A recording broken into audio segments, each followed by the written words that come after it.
Hello बच्चों, let's see this question. x raise to the power 5 in the expansion of. हमें क्या करना है, क्वेश्चन पता करना है किसका, x raise to the power 5 का। कौन सी एक्सपेंशन में? 1 minus 2x plus 3x square whole power क्या है हमारे पास, -1/2 इस एक्सपेंशन में। तो क्वेश्चन करेंगे स्टार्ट। इसमें सबसे पहले हम क्या देखेंगे, की कंसेप्ट अपना। कौन सा की कंसेप्ट हम यूज़ करने वाले हैं? इसमें हम एक जनरल टर्म देखेंगे अपनी एक्सपेंशन की। ओके, तो हमारी जो ये एक्सपेंशन गिवन एक्सपेंशन है उसकी क्या जनरल टर्म हमारे पास बनेगी यहाँ पे। ये हमारे पास आएगी that is general term is equal to general term. ये हमारी किस फॉर्म में बनेगी, that is equal to -1/2 into -1/2 - 1।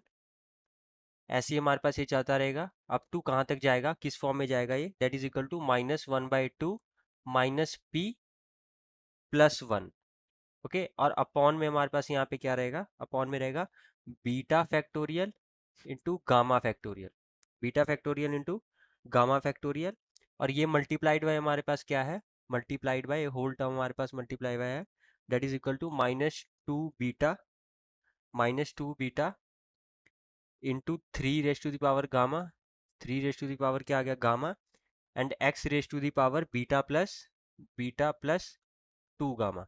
ये हमारे पास क्या बनेगी, जनरल टर्म बनेगी।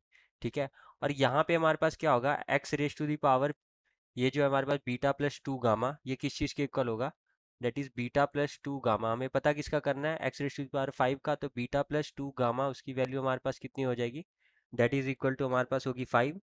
और जो हमारे पास ये टर्म है यहाँ पे p किस चीज़ के इक्वल होगा, दैट इज इक्वल टू होगा हमारे पास बीटा प्लस गामा इसके इक्वल। अब सोल्यूशन करते हैं हम स्टार्ट। ये जो हमारे पास ऊपर दो हैं, बीटा+2 gamma that is equal to 5 और p इक्वल टू बीटा+ गामा। अब इनके बेसिस पे हम क्या करते हैं, बीटा और गामा की वैल्यूज़ कुछ लेट करते हैं, किस किस फॉर्म में इनकी वैल्यूज़ हमारे पास आ सकती हैं वो चेक करते हैं। तो सबसे पहला तो आएगा हमारे पास 10।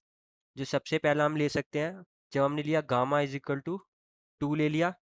ओके, और बीटा हमने कितना ले लिया, बीटा ले लिया दैट इज इक्वल टू हमारे पास 1 आ गया। ठीक है, जब हमने यहाँ पे गामा ले लिया 2, बीटा ले लिया 1, तो ये बन गया 5। ये भी सेटिस्फाई करेगा। और यहाँ पे हमारे पास क्या आ जाएगा, जब ये 2 और 1 लिया तो p की वैल्यू हमारे पास क्या आ गई, p की वैल्यू आ गई 3। ये तो हमारे पास फर्स्ट बना। सेकंड और वैल्यूज कौन कौन सी हम चेक कर सकते हैं। सेकंड, जब हमने ले लिया गामा को 1 ले लिया, gamma that is equal to हमारे पास आ गया 1, बीटा आ गया that is equal to 3। Then हमारे पास जो p की वैल्यू आएगी, p कितना आ जाएगा 4। ये हमारे पास सेकंड है। थर्ड वाला जो है हमारे पास वो क्या होगा, गामा जब हमने ले लिया 0, बीटा हमने ले लिया 5, बीटा हमने ले लिया 5।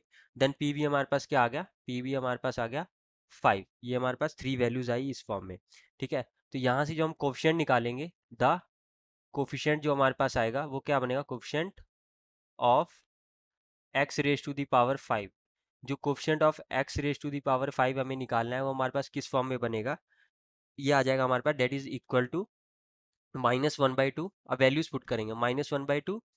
नेक्स्ट हमारे पास था -1/2 -1, डेट इज आ जाएगा -3/2। और अगली टर्म थी हमारे पास -1/2 -p+1। तो जब p की वैल्यू हम पुट करेंगे, पहले फर्स्ट वाले के लिए हम चेक कर रहे हैं, जब इसके लिए हमने चेक किया ये वैल्यूज पिक की। ठीक है, ये हमारे पास था ना -p+1। अब p की वैल्यू इसमें पुट करेंगे और फर्स्ट वाले में भी हमने गामा, बीटा और p ये वैल्यूज पिक करनी है। तो जब ये वैल्यूज हमने इसमें डाली तो हमारे पास बन गया डेट इज -5/2 इंटू हमारे पास क्या आ गया, -2 रेज टू दी पावर हमारे पास क्या आ जाएगा 1। एंड हमारे पास आ जाएगा 3 रेज टू दी पावर क्या बनेगा, 3 रेज टू दी पावर आ जाएगा यहाँ पे 2। अपॉन में हमारे पास क्या आ जाएगा, 2 फैक्टोरियल। अपॉन में क्या आ गया, 2 फैक्टोरियल। प्लस प्लस में अब हम सेकंड वाली वैल्यू जब हम पिक करेंगे तब हमारे पास क्या आएगा, जब हमने सेकंड वाली ये वाली वैल्यूज पिक की, किसकी, गामा की, बीटा की और पी की, तब हमारे पास इस फॉर्म में क्या बनेगा, डेट इज आ जाएगा -1/2 इंटू -3/2 इंटू -5/2 इंटू -7/2 इंटू हमारे पास क्या रहेगा, -2 रेज टू दी पावर यहाँ पे आ जाएगा 3 एंड 3 आ जाएगा। ठीक है, क्योंकि गामा हमारे पास कितना है 1 है। ओके, और बीटा हमारे पास 3 है, तो -2 रेज टू दी पावर 3 आ गया। और अपॉन में हमारे पास क्या आ गया, अपॉन आ गया हमारे पास 3 फैक्टोरियल। अब थर्ड वाली वैल्यू जब पिक की, जब हम ये वाली वैल्यूज इसमें पुट करेंगे, देन हमारे पास जो थर्ड वैल्यू बनेगी वो क्या आएगी यहाँ पे।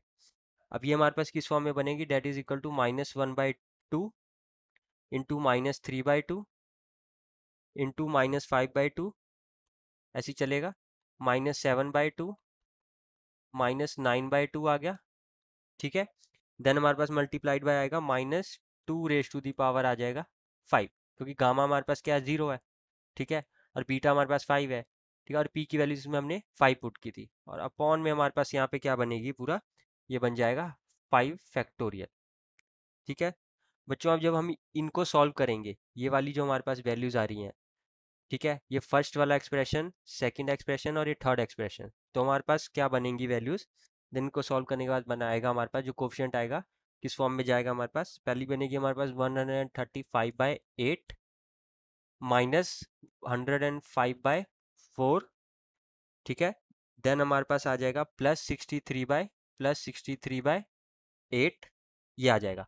तो जो कोफिशिएंट ऑफ यहाँ पे बनेगा, coefficient of x⁻⁵ that is equal to, अब हम इसको जब हमने सॉल्व किया एलसीएम लेके, देन हमारे पास वैल्यूज आ गई -3/2। तो जो कोफिशिएंट ऑफ हमारे पास क्या बना, x⁻⁵ गिवन एक्सपेंशन में, तो वो बना -3/2। I hope you will understand this question well. Best of luck.